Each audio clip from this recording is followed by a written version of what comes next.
Hello दोस्तों, अब हम साइंस की दुनिया में चलते हैं। साइंस का जो क्वेश्चन है ना, ये रेलवे एग्ज़ाम के लिए सबसे ज़्यादा बेस्ट होगा ना। रेलवे एग्ज़ाम का होने वाला है, एएलपी का। उसके बाद टेक्नीशियन का एग्ज़ाम होगा। आपका जेई का नोटिफिकेशन आ गया, वो फॉर्म भराने वाला है। उसके बाद एनटीपीसी का नोटिफिकेशन आने वाला है कि कितना सीट पर वैकेंसी, लगभग 10,000 पर आने वाला है ना। और उसके बाद ग्रुप डी का आएगा, लगभग 1 लाख से ऊपर आ सकता है, संभावना है। लेकिन अब देखिए, ये साइंस का ना वेरी वेरी इंपॉर्टेंट क्वेश्चन है। आपको हम ना ये ऑफलाइन में ना टेस्ट लिए थे, इसी का हम लोग डिस्कशन करेंगे, एक एक का बताएंगे और आपको सुनिएगा, याद कीजिएगा, देखिएगा। अब कंटेंट अच्छा लगे तो चैनल को सब्सक्राइब कीजिएगा, शेयर कीजिएगा, आप लोग से रिक्वेस्ट है। अब बताएंगे या देखिएगा। फोकस दूरी 20 सेंटीमीटर के ना वो अवतल दर्पण की वक्रता त्रिज्या होगी। तो फोकस दूरी एफ दिया हुआ है, तो आर निकालना है, तो आर बराबर 2f होता है आपका। तो क्या करेंगे यहाँ पे, इसका तो आंसर होगा 40 सेंटीमीटर हो जाएगा ये आपका, यानी कि तो 2 गुना एफ का वैल्यू दिया 20, तो 20 गुना का 40 हो जाएगा। अवतल लेंस द्वारा बना प्रतिबिंब होता है। अवतल लेंस द्वारा बना प्रतिबिंब क्या होता है, हमेशा आभासी होता है। क्या होता है, आभासी होता है ना आपका। उत्तल दर्पण में आवर्धन का महत्तम मान होता है। उत्तल दर्पण में आवर्धन का मान क्या होता है, 1/2 होता है। क्या होता है, 1/2 होता है। किसी समतल द्वारा आवर्धन होता है, किसी समतल दर्पण द्वारा आवर्धन कितना होता है, तो +1 होता है। क्या होता है आपका, +1 होता है। कौन सी धातु सबसे अधिक तन्यता होती है, सबसे ज़्यादा तन्यता वाला धातु कौन है, तो सोना है। कौन सा धातु है, सोना के बारे में कहते हैं। शुष्क वर्ग का रासायनिक सूत्र क्या होता है, शुष्क वर्ग का रासायनिक सूत्र क्या होता है, CO2 होता है। क्या होता है, CO2।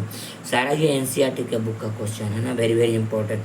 यशत पुष्प क्या है, यशत पुष्प एक है ना, तो इसको हम लोग ZNO बोलते हैं। क्या बोलते हैं, ZNO, यशत पुष्प क्या है, तो ZNO। निम्न में से कौन सा लवण है, तो K2SO4। क्या है, K2SO4। ये HCl हाइड्रोक्लोरिक अम्ल है, जो हमारे पेट में होता है। NaOH क्या है, सोडियम हाइड्रोक्साइड बोलते हैं इसको। ये आपका जिबरेलिन क्या है, आपका पादप हार्मोन है। क्या है, पादप हार्मोन है। जिबरेलिन से एक प्रकार का पादप हार्मोन है ना ये। अब देखिए यहाँ पे क्या आपको कहेंगे, यहाँ पे प्रकाश संश्लेषण होता है। प्रकाश संश्लेषण किसमें होता है, तो दिन में होता है। प्रकाश संश्लेषण कहाँ होता है, दिन में आपको होगा। प्रकाश संश्लेषण किसमें होता है, दिन में। लासिका का रंग कैसा होता है, तो हल्का पीला होता है। लासिका का रंग कैसा होता है, तो हल्का पीला। खुला परिवहन तंत्र किसमें पाया जाता है, तो मनुष्य में। किसमें पाया जाता है खुला परिवहन तंत्र, तो मनुष्य में पाया जाता है। इसमें रक्त में ऑक्सीजन का वाहक है, तो हीमोग्लोबिन। रक्त में ऑक्सीजन का वाहक क्या होता है, हीमोग्लोबिन होता है। रक्त में ऑक्सीजन का वाहक कौन होता है, हीमोग्लोबिन। खुला परिवहन तंत्र किसमें होता है, मनुष्य में। रक्त का में ऑक्सीजन का वाहक क्या होता है, हीमोग्लोबिन होता है इसमें। आगे करके देखिए, इसमें बताएंगे यहाँ पे, ये आपका आंसर। यहाँ पे लेंस में कितना फोकस होता है, लेंस में कितना फोकस होता है, तो लगभग 2 फोकस होता है। लेंस में कितना फोकस होता है, तो 2 होता है आपका। लेंस में कितना फोकस होता है, 2। लेंस की क्षमता कैसे, मतलब क्या होता है, डायोप्टर भी होता है और क्या होता है, ए तथा बी, यानी कि M⁻⁻1 होगा। तो इसका आंसर क्या होगा, ए तथा बी हो गया इसका आंसर। दोनों होता है, डायोप्टर भी M⁻1 होता है इसमें। प्रकाश का प्राथमिक रंग कौन है, प्रकाश का प्राथमिक रंग नीला होता है। प्रकाश का प्राथमिक रंग नीला। हीरे का अपवर्तनांक कितना होता है, 2.42। कितना होता है, 2.42 होता है ना। प्रकाश की तरंग दर कितना होता है, तरंग दर पूछा, ये वेरी वेरी इंपॉर्टेंट था ना। तो 380 nm होता है। कितना होता है, 380 nm। किस रंग का तरंग सबसे अधिक होता है, तो नीला का। किस रंग का तरंग सबसे अधिक होता है, तो नीला का होता है ना। किस रंग का तरंग सबसे ज़्यादा होता है, तो नीला का। अब देखिए, रक्त प्रकाश के पवर्तन का कितना नियम होता है, तो 2 नियम होता है। प्रकाश के पवर्तन का कितना नियम, 2 नियम। रक्त का पीएच मान कितना होता है, 7.4 होता है। जल का पीएच मान 7 होता है, क्योंकि जल क्या होता है, उदासीन होता है ना। मिल्क ऑफ मैग्नीशिया का पीएच मान कितना होता है, तो 10.5 होता है, क्योंकि ये क्षार है। तो क्षार का क्या होता है, पीएच मान 7 से ज़्यादा होता है ना। सिल्वर आयोडाइड का रंग कैसा होता है, तो श्वेत होता है। हल्का क्या होता है, श्वेत कलर का होता है ना। सभी अम्ल जल में घुल करके क्या प्रदान करता है, तो H+ आयन देता है। और क्षार घुल जल में घुलेगा ना, तो OH- आयन देता है। क्षार जब घुलेगा तो OH- आयन होता है। इलेक्ट्रॉन होता है, तो इलेक्ट्रॉन क्या होता है, परमाणु के ना बाहर चक्कर लगाता है। इलेक्ट्रॉन पर ऋण आवेश होता है ना। निम्न कौन सा उपधातु है? तो आर्सेनिक। एस होता है ना आर्सेनिक, निम्न धातु है ना आर्सेनिक होता है। निम्न में कौन सा उपधातु है? तो आर्सेनिक हो गया। सभी अम्ल जल में घुल करके क्या प्रदान करता है? तो H+ आयन होता है। मृतोपजीवी का उदाहरण है। तब क्या होता है मृतोपजीवी? गोबर छत्ता, जिसको मशरूम बोलते हैं हम लोग। क्या बोलते हैं? मशरूम।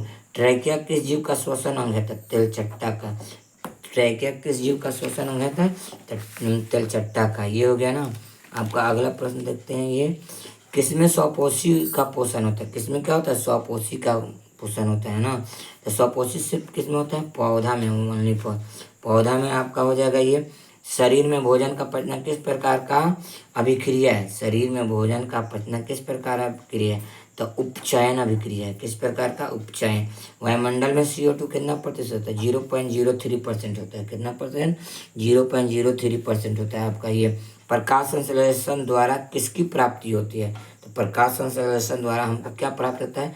ग्लूकोज। क्या प्राप्त होता है? ग्लूकोज। काली चूना का रासायनिक सूत्र क्या होता है? CaO। CaOH वोल्ट है ना। तो इसको बोलते हैं क्या?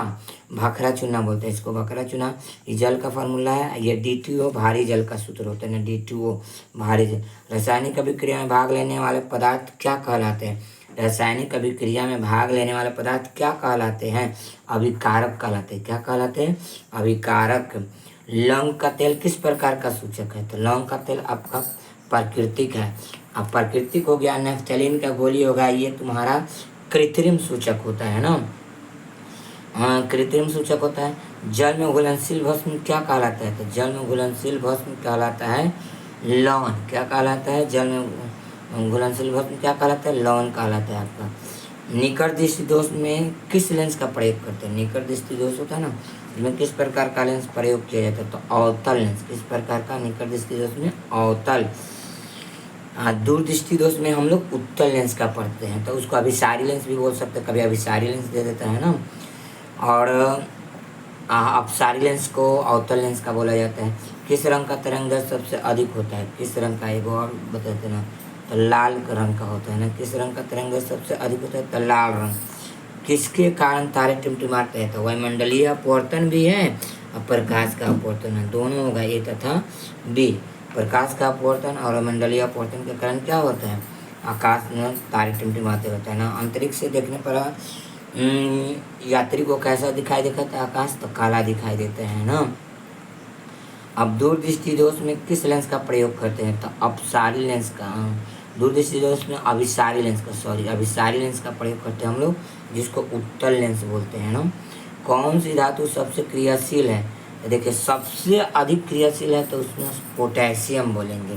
जब पोटेशियम दिया तो पोटेशियम ही मानेंगे, सबसे ज़्यादा क्रियाशील धातु है। यही आपका क्वेश्चन है, वेरी वेरी इंपॉर्टेंट क्वेश्चन है। आपको वीडियो लगभग हम 40 क्वेश्चन बता दिए, इतना मैंने 40 को सारा NCERT का बुक है। कंटेंट अच्छा लगे तो चैनल को सब्सक्राइब कीजिए। Thanks watching for the video.